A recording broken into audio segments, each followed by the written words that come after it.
వారు అనుమానాలు తలెత్తే విధంగా ఏదైతే మాట్లాడినారో దాని గురించి చెప్పాలి అధ్యక్ష. వారు అంటారు అధ్యక్ష బీసీల సంఖ్య అందులో ఎంత అని. ఎస్, ఆనాడు బీసీల సంఖ్య సమగ్ర కుటుంబ సర్వే ప్రకారం 1,85,61,856 51%.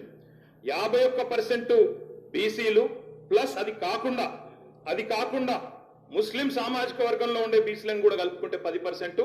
మొత్తం ఆనాడు సమగ్ర కుటుంబ సర్వే ప్రకారం రాష్ట్రంలో బీసీల సంఖ్య 61%. ఈ రోజు రాష్ట్ర వ్యాప్తంగా మేము మాట్లాడటం కాదు అధ్యక్ష. ఇక్కడ మా శ్రీనివాస్ యాదవ్ గారు కరెక్ట్ గా చెప్పినారు. మీ కాంగ్రెస్ పార్టీ ఎమ్మెల్సీ చెప్తున్నాడు బయట, దీన్ని తగలబెట్టండి, ఇంకా గలీజ్గా మాట్లాడి నా మాట అన్న, తగలబెట్టండి అన్నాడు.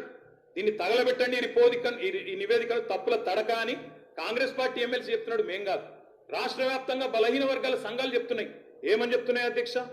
సమగ్ర కుటుంబ సర్వేలో 1,85,61,000 ఉన్న బీసీలు ఎట్లా 1,64,00,000 తగ్గినరు, 51% 46% ఎట్లయిందని అడుగుతున్నారు. శంకరన్న కూడా అదే అడిగింది కదా అధ్యక్ష, తప్పేం అడిగిండు? ఇక్కడ శంకరన్న ఒక్కడే అడుగుతున్నాడు అధ్యక్ష. బయట మీ కాంగ్రెస్ పార్టీ ఎమ్మెల్సీ మాట్లాడుతున్నాడు, మీరిచ్చిన స్టేట్మెంట్ ను మీరిచ్చిన నివేదికను తగలబెట్టమని చెప్పిండు అధ్యక్ష. మామూలు కాదు. ఇంకొక మాట అధ్యక్ష, మేము అనుకున్నాం అధ్యక్ష శాసనసభ సమావేశం ప్రత్యేకంగా పెడితే, ఇవాళ ఏం చెప్పినారు మీరు కొత్తగా? మీరు చెప్పింది ఈరోజు చెప్పింది మొన్న ఉత్తమ్ కుమార్ రెడ్డి బయట ప్రెస్లో చెప్పింది. ఆయన ఉత్తమ్ కుమార్ రెడ్డి గారు సబ్ కమిటీ చైర్మన్ గా ప్రెస్ మీట్ లో ఇవాళ మీరు చెప్పిన లెక్కలని మొన్ననే చెప్పింది. ఎందుకు పెట్టిండ్రు మీరు ఇవాళ? మేమేమనుకున్నాం, 42% రిజర్వేషన్ ఇవ్వడానికి చట్టబద్ధత కల్పిస్తూ బిల్లు తెస్తారనుకున్నాం. లేదా మీరు చెప్పినట్టు 56% బీసీలు ఉంటే ఆ 56% బీసీలకు బీసీ సప్లాన్ తెస్తారేమో అనుకున్నాం.